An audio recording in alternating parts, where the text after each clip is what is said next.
Cartas de Babel.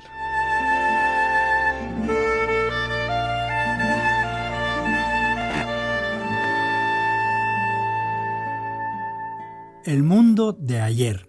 Memorias de un europeo, de Stefan Zweig.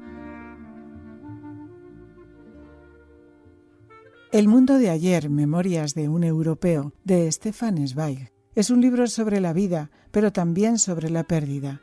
La vida de esa Europa que él conoció y sintió que se perdía.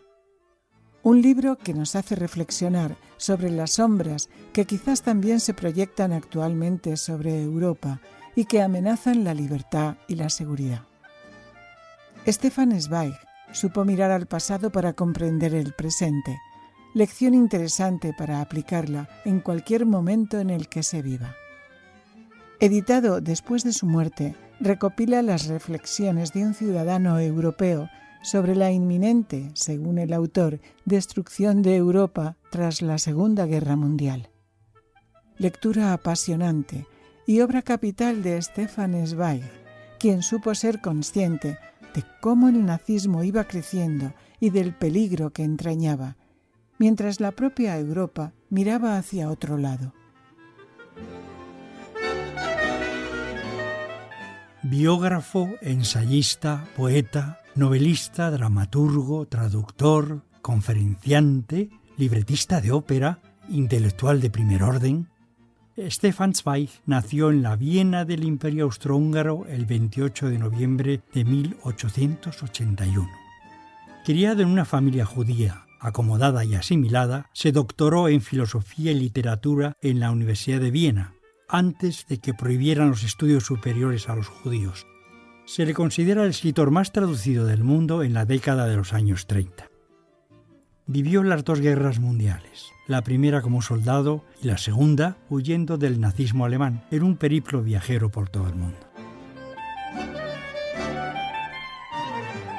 Este libro, escrito desde el exilio, abarca desde su niñez hasta su muerte y narra de manera magistral el derrumbe de una civilización, de una Europa regida por el arte, el pensamiento y las buenas costumbres, y las sombras que se cernían sobre ella, sombras que acabarán por oscurecer su propia vida. En realidad, el mundo de ayer es una carta de amor nostálgico a la Europa que él veía desaparecer bajo el auge de los movimientos nacionalistas y en particular del imparable avance del nazismo alemán, cuya victoria no se sintió capaz de contemplar. Tomó la decisión de suicidarse en 1942. Ojalá veáis el amanecer tras esta larga noche. Yo, demasiado impaciente, me voy antes. Dejó escrito a sus amigos en su carta de despedida. A Stefan Zweig se le atribuye ser el impulsor del género biografía en la literatura contemporánea y precursor de lo que actualmente se conoce como novela histórica. De hecho, sus biografías son el resultado de una investigación exhaustiva sobre el personaje y su época. Hoy día, y tras años de olvido, su obra vuelve a reeditarse imparablemente ante la sorpresa del propio editor, Editorial El Acantilado, y a tener el favor de los lectores que indudablemente se merece. Este libro es el testamento autobiográfico e ideológico del autor.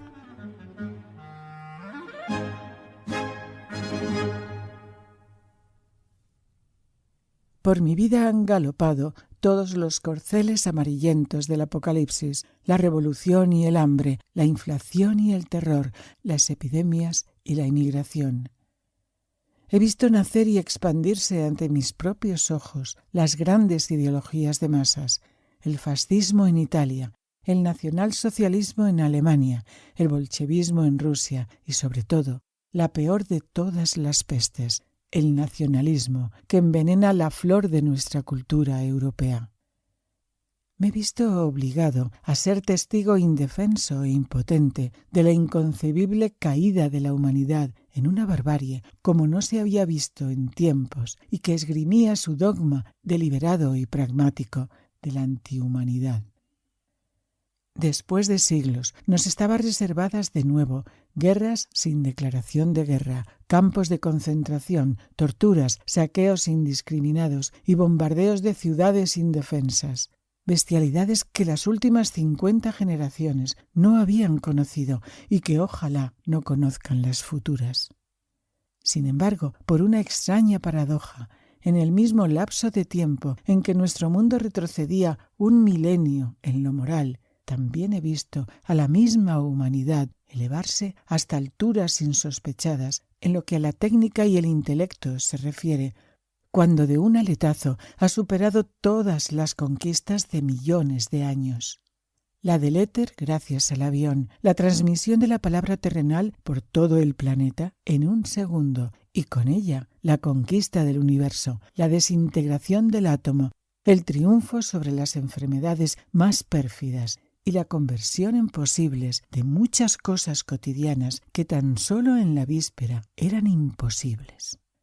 Antes de este momento, la humanidad como conjunto nunca había mostrado una faceta tan diabólica, ni tampoco había alcanzado cotas de creación tan parecidas a las divinas.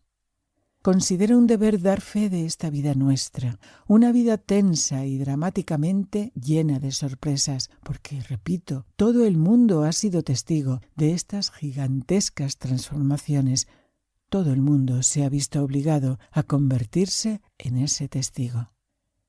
Para nuestra generación no había escapatoria ni posibilidad de quedarse fuera de juego, como para las anteriores. Debido a nuestra nueva organización de la simultaneidad, vivíamos siempre incluidos en el tiempo. Cuando las bombas arrasaban las casas de Shanghái, en Europa lo sabíamos sin salir de casa antes de que evacuasen a los heridos. Todo lo que ocurría en otro extremo del mundo, a kilómetros de distancia, nos asaltaba en forma de imágenes vivas. No había protección ni defensa alguna ante el hecho de que se nos informara constantemente y de que mostrásemos interés por esas informaciones. No había país al que poder huir, ni tranquilidad que se pudiese comprar. Siempre y en todas partes, la mano del destino nos atrapaba y volvía a meternos en su insaciable juego.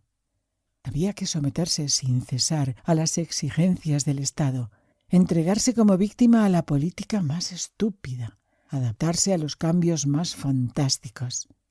Siempre estaba uno encadenado a la colectividad, por más tenaz que fuese su defensa. Se veía uno irresistiblemente atrapado. Todo aquel que ha vivido esta época, o mejor dicho, todo aquel que se ha visto acorralado y perseguido en este lapso, no hemos conocido muchos momentos de resuello, ha vivido más historia que ninguno de sus antepasados. Hoy nos volvemos a encontrar en un punto crucial, un fin y un nuevo comienzo. Así pues, no actúo gratuitamente cuando acabo, de momento, esta mirada retrospectiva sobre mi vida en una fecha determinada. Es que aquel día de septiembre de 1939 pone punto final definitivo a la época que formó y educó a los que ahora tenemos 60 años. Pero si con nuestro testimonio logramos transmitir a la próxima generación, aunque sea una pavesa de sus cenizas, nuestro esfuerzo no habrá sido del todo vano. Soy consciente de las circunstancias adversas, pero sumamente características de nuestra época, en cuyo marco intento plasmar estos recuerdos míos. Los escribo en plena guerra, en el extranjero y sin nada que ayude a mi memoria. En mi habitación de hotel no dispongo de un solo ejemplar de mis libros, ni de apuntes, ni de una carta de amigo. No puedo ir a buscar información a ninguna parte porque la censura ha interrumpido o ha puesto trabas a la correspondencia en todo el mundo.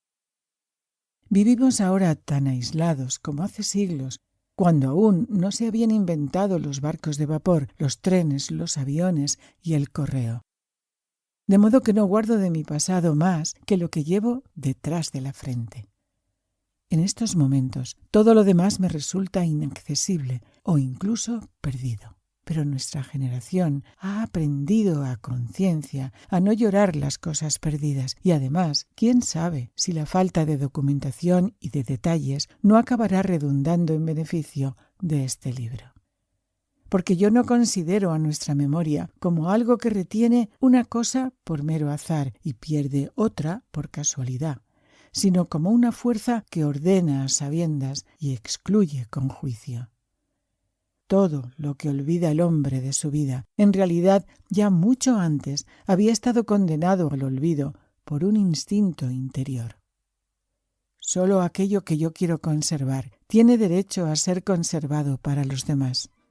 Así que hablad recuerdos, elegid vosotros en lugar de mí y dad al menos un reflejo de mi vida antes de que me sumerja en la oscuridad.